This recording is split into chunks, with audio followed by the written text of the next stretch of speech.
me just share the screen. It's going to be like probably 15 minutes, not very, very long. Let me just find the window. Can't find it. 1 second. Oh, there we are. Okay. So, like I said, the shiur is לעילוי נשמת Avera's mother. She's Rachel bat Yachzkel Yaakov. So let's begin. Again, anyone has any questions, like always, please feel free to ask. All right. So I know this seems a bit funny that we're first starting off with a philosopher, but one of the shitot is that you believe in Emuna because of it makes logical sense. It's logical to believe in Hashem. Why is it logical? Because society has agreed that some things are wrong. Most societies. Moral behavior is rational.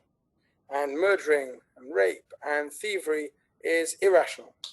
But Immanuel Kant says that the moral behavior is only rational if justice will be done.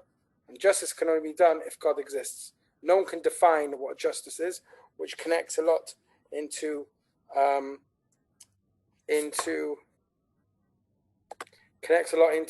what the Kuzari says, where the non-Jewish king has this dream where you have good intentions but bad actions. God only cares. There can't be good or bad actions unless God is involved. So therefore, there must be God. That's the first approach. The second is something called in philosophy the design argument, the beauty in the world. If you look around, it's going to bring you to belief. There's a very famous midrash. I'll read all of it to you over here. It's only a little bit is on the page. Hashem said to Avram, leave your land, your birthplace, and your father's house. To whom may this be compared? To a man who was traveling from place to place. When he saw a palace in flames, he wondered, is it possible that the palace lacks an owner? For those who just joined, I hope Rav Erez is still here. Please God, this shiur will be another 10 minutes, maybe 15. And then if Rav Erez is still here, which I hope he is, maybe you can speak to Rav Erez after the shiur as well. Rav Erez, אתה פה, כן? כן, אני פה. אוקיי, אז יצטרפו עוד כמה, אז אחרי השיעור אולי תגיד עוד. אוקיי. All right, so to whom may this be compared? To a man who was traveling from place to place. When he saw a palace in flames, he wondered, is it possible that the palace lacks an owner? The owner of the palace looked out and said, I am the owner of the palace. Even though the palace is burning, even though, we can talk about today, even though the world is in some ways falling apart with this corona, there's still the Balabait, there's still the owner of the palace comes out and says, I am the owner. There's still an owner, even when there's a Balagan. So Avram, our father, said, is it possible that the world lacks a creator? Okay, is it possible that there isn't a creator? Of course there's a creator. God looked out and said to him, I am the creator of the world. Okay, Avram Avinu understood there's someone there controlling. Okay, this is another logical and philosophical approach which is found in Bereshit Rabbah. There's another very famous one which is known as the national revelation, which is from the Kuzari also. The Kuzari teaches that we are the only religion which claims to have a national revelation of 3 million people. You can't make that thing up. You can't wake up one morning and tell your kids, 2,000, 3,000 years ago, your forefathers had this national revelation. Then you go to your school, you go to your high school, your yeshiva, and you ask your friends, do you know about this? And they say, no, it must be made up. There's no way a whole nation can believe in this unless it really did happen. Those of you who are learning Kuzari with me, or will please God be learning with me, hopefully you can learn some. It's amazing, amazing proof. There's no real religion which actually claims national revelation, meaning Islam claims Muhammad spoke to a few hundred people, Jesus as well, the Christianity as well. Judaism is the only religion which claims national revelation. Judaism began at Har Sinai with 3 million people there. You can't make that up. Okay, that's the logical stuff. Then you've got the scientific approach. We won't see too much into this. But those of you who are Kohanim, I don't think Moshe and James are here, or Ariel, but those of you who are Kohanim, or no Kohanim, there has been some genetic research to show that the Kohanim actually have different genes, which means that takes you back all the way to Moshe Rabbeinu. Moshe Rabbeinu's brother, Aaron. If he's the root of the Kahuna, if he's the root of the Kahuna, of the Kohanim, then there must be some truth to what is said in the Torah. The other thing is Bible codes. Now, a lot can be found in Bible codes, so it's a bit dangerous to use it. But I don't know if I can zoom in with this. I don't think you can. But this is the Bible codes. And if you look down here, they found the Gulf War when Saddam Hussein fired rockets at Israel, began firing rockets at Israel. Over here on the left, it says Eish Begimel Shvat. When you organize all the words, all the letters, in numerical or in lines, and it creates a grid, it can spell stuff out. And that's been proven to tell the future of lots of things. I wouldn't base my Emuna on this, but it does have some scientific proofs. I prefer more the logical stuff at the beginning and the thing we're going to see at the end. Here then we have, on the right, the Mesha Stili, which is some archaeological find which they found, which actually backs up some of the stories in the Tanakh of the battle between Moab and Malchei Yehuda, Melech Adom and Melech Yehuda against Moab, and it was actually found to prove the stories in Malachim. Okay, so Malachim is a few hundred years after Matan Torah, but some archaeologists claim we're just a tribe, a Canaanite tribe, which made up our whole history and became strong. This kind of disproves it. This shows that we are a strong nation with history, which didn't just make up our past. Rather, it's rooted in historical facts. Okay, so again, we shouldn't necessarily base our Emuna on these scientific approaches, but it's nice to know that there are scientific approaches, proofs, for what we believe in. For those of you who want to understand more, I'm happy to discuss one-on-one about these three different things in another time, but it's quite a cool fact that you have these things. Also, so Gerald Schroeder, he's a famous scientist. He now teaches in Asia Torah. He says, if you look underneath the picture of I don't know even what that is, maybe the Milky Way, once unthinkable, the counts of creation by Torah and science are converging. Once upon a time, science and Torah used to be unreconcilable. You couldn't reconcile them. Now, Baruch Hashem, more and more we learn about science and more we learn about the Torah, they can actually be reconciled. That doesn't prove Judaism. It just doesn't disprove it. And more we find that the Torah actually backs up what's written. The science backs up what's written in the Torah. Now, this is where I want to really talk about the emotional approach, which really comes into, this is really the tochen, the content, which really connects to Rav Erez's mother and everyone's mother. So Rav Soloveitchik wrote a eulogy, a hesped, for a Rebbetzin, the wife of a Rebbe, of the Talmud Rebbe, and in it, he mentions what a mother is supposed to be. Okay, so we have a pasuk. Torah timecha, musar avicha. Right, we shouldn't abandon the Torah of our mothers or the musar of our fathers. What does it mean that the mothers teach Torah? Because whenever we think about Torah teachers, in all the schools we went to, most of our teachers are male. We talk about rabbis as the leaders of our generations. When we talk about the famous men in Jewish history, a famous individual in Jewish history, they greatly outnumber the women. So what does it mean, Torah timecha, the Torah of your mother? So Rav Soloveitchik says this: a father teaches the son the discipline of thought as well as the discipline of action. Right? A father teaches what you need to do. Yeah, do it. This, that, X, Y, Z, Z. This is how it works. Father's tradition is an intellectual, moral one. That is why it is identified with musar, which is the biblical term for discipline. But what kind of Torah does the mother pass on? The Judaism expresses itself not only in formal compliance with law, but also in a living experience. Judaism, this is interesting because many people claim that Rav Soloveitchik in some ways was very dry. He was a Rambamist.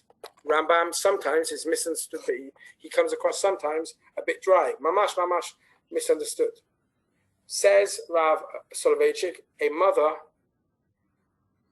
when we think of our mothers and our family, the mothers are the ones who show that the Torah is a living experience. It's not dry halacha, it's the way you live.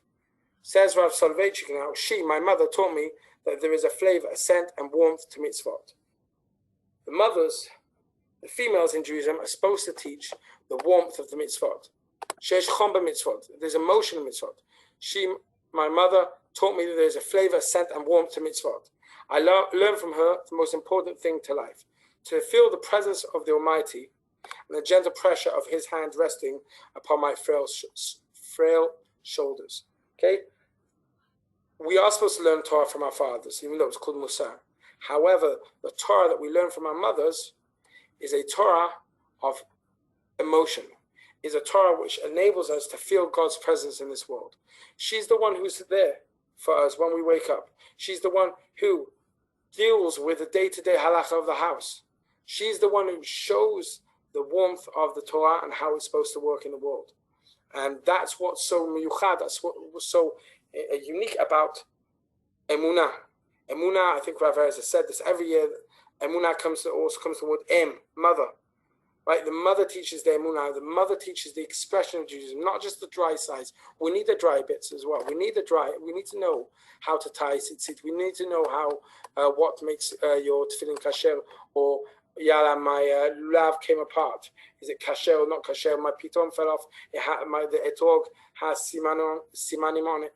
We need to know those halachot, but we also need the passion, and the emuna that comes with the mother is that kind of wow, that feeling, that expression, which may be kind of we're brought up with and we're coerced into it. We're coerced into it through the emotion, through the warmth that we see. Rav Soloveitchik says in another place, there were two Masoros, two traditions that Moshe transferred to Yeshua. One is a tradition of Torah learning, of lamdas. Okay, you learn it. The second Masorah, the Hod, was experiential.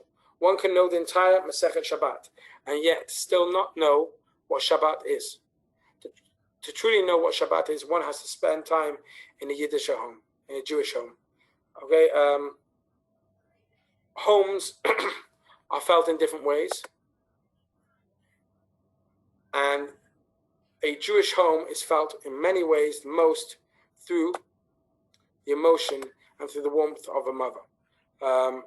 We all, Baruch Hashem, have experienced that, I hope, from our mothers, the warmth and the beauty of Judaism. And it's hard to know how one can feel when one loses that hashpah, when one loses that person in their life who can now not give that emunah over, not give over that warmth. But please God, Rav Erez will find nechama, will find comfort and consolation in the fact that he had he didn't have 94 years, but he had,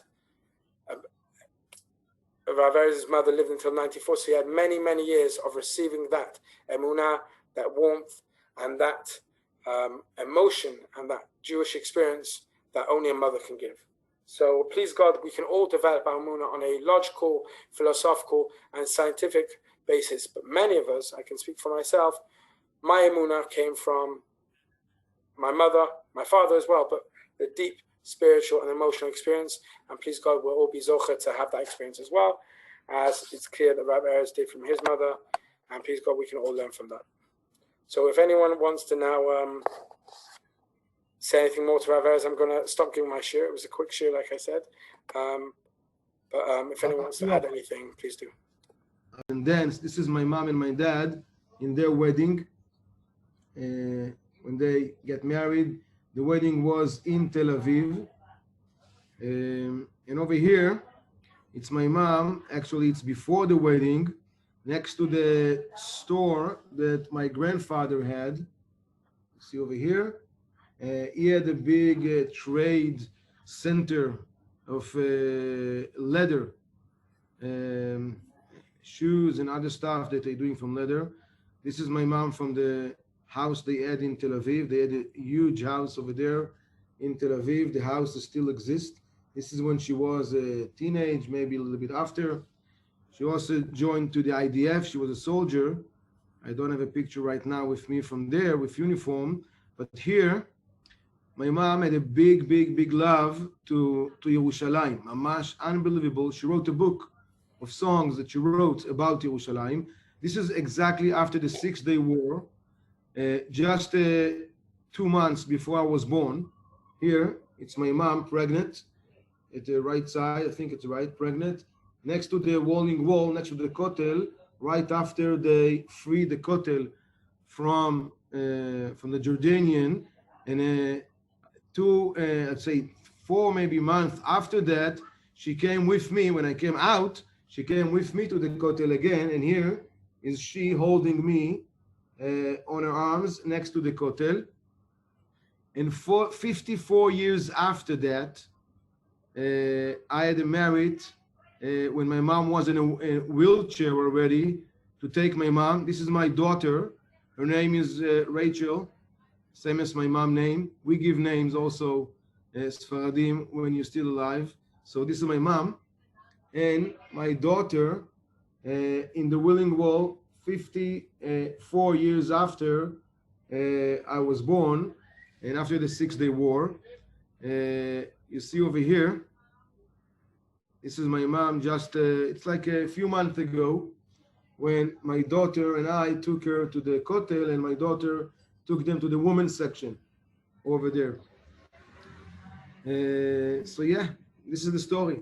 It's a story from Mamash, the beginning of the Medina. Even before that, my mom was in the, also take share in the Jewish underground in the British mandate here before the state was established. You know, in that age, after 90 years old, so there are some old people who see stuff. I mean, they think they have illusions or imagination. They think they see something which is not real. So my mom called me one day, I'm in the Golan, and she called me from Tel Aviv and says, Erez, you don't believe, they finished the rail run mamash under my house, and now the pioneers are going outside and then dancing on the street. And I, for a second I thought, well, what are you talking about? And then I understood it's something, coming to her from the past. This was her beginning, her youth here in Israel, before the state was established and after that. And this is how we remember her. Baruch Hashem. Thank you for everybody who joined us, the parents, the students from this year, for years before. I saw Shmuel Blisko, I saw Shmuel Yupil, I see you Eita now, the Libans, the Shapiros, okay, Yitzi, Shalom Eli, okay, Yoshua, everybody, Nathan, okay, Toda Rabba. Nathan, are you still in quarantine or are you done in the army? No, we're done. So you can do Yom Sayarot? You're going to Yom Sayarot? Yeah, hopefully. So like now you are in your room in the army, or were you home? We're in the army. We're closed 28 days. Where's Avi and Yuda? They're not with you? Avi and Yehuda and Harel, they're in different pluga to me. Okay. So you don't have schedule right now? Yeah, we're going to bed soon. Bed. That's a good schedule. Yeah. We're going early start tomorrow. Okay. Yeah. So. Yeah. So. Okay. Toda Rabba. Thank you all for coming and take share. As I said before, it's really comfort and make me feel much better. Toda Rabba lekulam. I just was sitting here with my sister and my brother here, and then somebody knocked on the door, and they opened the door, and a family from New York, parents of students from like 5 years ago, sent here a huge meal, a gourmet meal from a restaurant over here. Surprised us, okay? My sister knew that. She told me that don't eat because somebody bringing food for tonight, and then I see what they open over here on the table. Where did that come from? So told me not mention names, okay? That's family from New York. Just send it from a restaurant here in Tel Aviv. So it's anyway. It's give you the feeling that we are much a family, And תודה רבה. Shalom Nadav, I see you now. Okay, even though I'm not able to say shalom, but what you can do, you know, the words are just regular come out from your mouth. תודה רבה לגברת שיסגל. I just found out about it right now, and I was like, oh, maybe it's not over yet. I'm going to come. לא הבנתי מה אמרת, אבל בסדר. שרק שמעתי על שזה קיים לפני 5 דקות, אז אמרתי, אני אגיע. אוקיי, תודה רבה, תודה רבה. טוב, אני מבין שיום חמישי, Thursday, the guys who are in Mechina right now, as Thursday we're coming back. I'm finishing my Shiva on Shabbat. Shabbat morning, the Shiva is finished. Because she passed away in Chol HaMoed, so all week is Shiva till Shabbat. So hopefully, as soon as possible, maybe Sunday we go into the grave. Sunday is Azkarat Shiva, we go into the grave. Monday, hopefully, I'm going to see you guys. So the same, as soon as possible. Please God. Rav Yoshua, thank you for making that happen, and thank you for the wonderful shiur that was mamash, you know, to the target. About Ima and about Emuna. תודה רבה. אני לא אגיד בשמחה, אבל... בנחמות, בנחמות.